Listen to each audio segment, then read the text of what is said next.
नमस्कार, आप देख रहे हैं आर लाइव। अभी हमारे साथ है लोक जनशक्ति पार्टी रामविलास के पूर्व प्रवक्ता और राजनीतिक विश्लेषक चंदन सिंह। लगातार इनसे पहले हम आपसे बात कराते थे, लेकिन इन दिनों इनसे संपर्क नहीं हो पा रहा था। आज चंदन सिंह मिले हैं और मौका भी है मोकामा और गोपालगंज उपचुनाव को लेकर इनसे बात करने का। चंदन जी, क्या कुछ कहेंगे?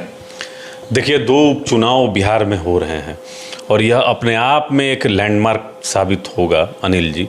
और इसमें चिराग जी की जो भूमिका है ये बहुत निखर कर आ रही है। ये स्पष्ट दिख रहा है कि ये दोनों उपचुनाव अभी शाम के 5 बज गए हैं और मैं मानता हूँ जो वहाँ की महान जनता का जो रुझान सामने आया है विभिन्न मीडिया हाउस के माध्यम से, उसमें स्पष्ट पब्लिक रिएक्शन से ये मालूम चलता है कि दोनों उपचुनाव भारतीय जनता पार्टी जीत चुकी है।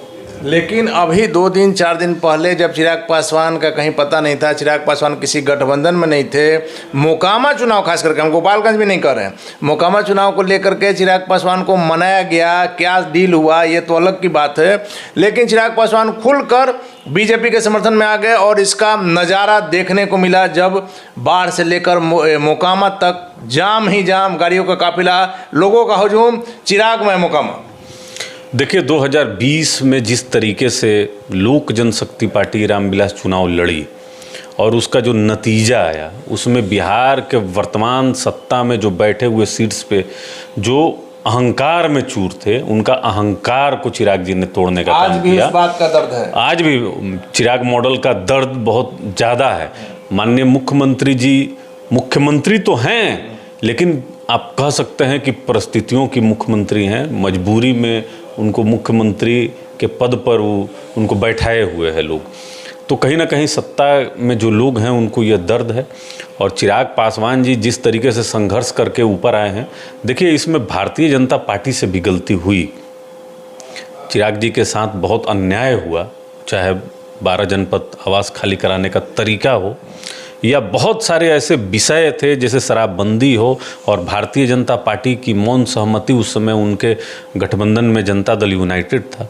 और लगातार चिराग पासवान बिहार के 38 जिला में जहरीली शराब से जो लोग मर रहे थे उनका आंसू पोंछने का काम किए, उनका दुख दर्द बांटने का काम किए। वो चाहे शिक्षा हो, स्वास्थ्य हो, लगातार बोलते रहे, राजभवन मार्च किए। तो एक संघर्ष जो एक पॉलिटिकल पार्टी कर सकती है, अकेले किए तो इनकी जो लोकप्रियता थी वह लगातार बढ़ती गई। भारतीय जनता पार्टी के जो शीर्ष नेतृत्व है वहाँ तक पहुँची, क्योंकि जब आग बहुत ज़्यादा हो ना तो उसका गर्मी का एहसास जो दमक होता है, तपन होता है, उसका एहसास जो है वह बड़े लोगों को हुआ।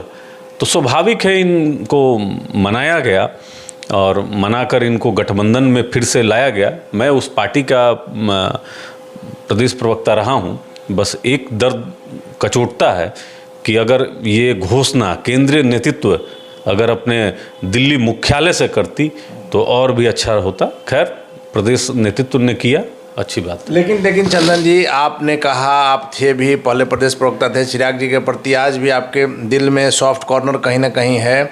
चिराग पासवान को जब भी ज़रूरत पड़ा बीजेपी की उन्होंने मदद की, लेकिन एक चीज़ आपको मानना होगा कि बीजेपी ने चिराग पासवान को यूज़ किया और जब मतलब रहा यूज़ किया, उसके बाद चिराग पासवान को छोड़ दिया गया। और चिराग पासवान हनुमान की भूमिका में जब जब राम पर संकट आया है सामने खड़े। देखिए, गिरते हैं घुड़सवार ही मैदान जंग में। तो जब तक आपसे कोई गलती राजनीतिक रूप से नहीं होगी तब तक आप सीखिएगा कैसे? तो ये सीखने का पीरियड था और संघर्ष का पीरियड था। लोक जनशक्ति पार्टी थी, पार्टी टूटकर जब लोक जनशक्ति पार्टी रामविलास बनी तब आपको संघर्ष का मौका मिला। और आप जब सड़क पर निकले तब आपको जनता का दुख दर्द सब पता चला, आप उसको किस तरीके से यूटिलाइज किए। यही तो आज चिराग पासवान सिर्फ 1.5 साल में बन गए। उस संघर्ष ने चिराग पासवान में और निखार लाया। बिल्कुल एकदम, जो कहा जाता है कि सोना तब के निकले, और उसका असर आज 2 उपचुनाव पर दिख रहा है। जिस तरीके से अगर रिजल्ट तो 6 तारीख को आएगा, लेकिन मेरे हिसाब से चुनाव में भारतीय जनता पार्टी जीत चुकी है और इसका दोनों सीटों पर इसका जितना श्रेय आप दे सकते हैं चिराग पासवान जी को, देना चाहिए। देखिए, जनता दल यूनाइटेड हो या राष्ट्रीय जनता दल हो, ये लोग एकदम छटपटा रहा है। चिराग पासवान कोई कुछ बोल रहा है, कोई कुछ बोल रहा है। चिराग पासवान तो लेकिन बच्चा है। देखिए, जिस गठबंधन के नेता बार बार सत्ता मुख्यमंत्री के कुर्सी पर बैठने के लिए गठबंधन बदल देता हो, जिसके 16-17 साल के कार्यकाल में बिहार गर्त में गया हो, जहां बेरोजगार युवाओं की सबसे ज़्यादा तादाद हो, जहां मामूली से आंख के ऑपरेशन में आंख निकल जाती हो, जहां के मुख्यमंत्री अपना आंख का इलाज कराने के लिए बिहार से बाहर जाते हों, जहां के उप मुख्यमंत्री स्वयं अपने पिता के इलाज में वो विदेश भेजते हों, तो बिहार की जो 12-13 करोड़ जनता है ना अनिल जी, वो भगवान भरोसे है। अगर चिराग पासवान जैसे नेता बिहार का नेतृत्व करेंगे आने वाले समय में, तो हमको लगता है कि यहाँ भी वो सारी सुविधाएं होंगी जो दिल्ली और बेंगलोर या अन्य जगहों, अन्य शहरों में है। तो हम लोग चाहते हैं कि देखिए, समय की मांग है, युवा नेतृत्व की ज़रूरत है बिहार को, और जो कुछ करना चाहता हो तो चिराग पासवान जी में एक बेहतर बिहार का जो है विकास करने की क्षमता हमको नजर आती है। चलिए, आखिर में जाते जाते बस ये कि चिराग पासवान के आने से निश्चित तौर पर मोकामा में जो पिछड़ा वोट है, खास करके पासवान वोट है, वो एकजुट हुआ है और जीत पक्की।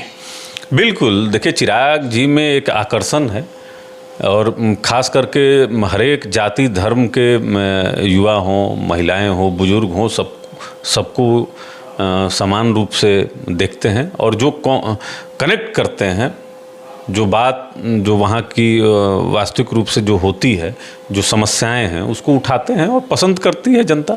हमको लगता है कि मौका अगर इनको मिलेगा तो डिलीवर करेंगे।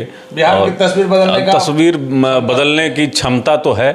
अब वहाँ की महान जनता मौका देगी तो हमको लगता है कि बिल्कुल तस्वीर बदलेगी। चलिए, धन्यवाद आपका चंदन जी। तो ये थे हमारे साथ लोक जनशक्ति पार्टी रामविलास के पूर्व प्रवक्ता, बिहार के प्रदेश प्रवक्ता रहे हैं चंदन जी, और इनका साफ तौर पर कहना है कि चिराग पासवान में वो क्षमता है कि वो बिहार को नई दिशा दिखा सकते हैं। जो देश के अन्य शहरों में जो सुविधाएं हैं वो चिराग पासवान के नेतृत्व में बिहार में भी हो सकती है, और चिराग पासवान को एक मौका मिलना चाहिए।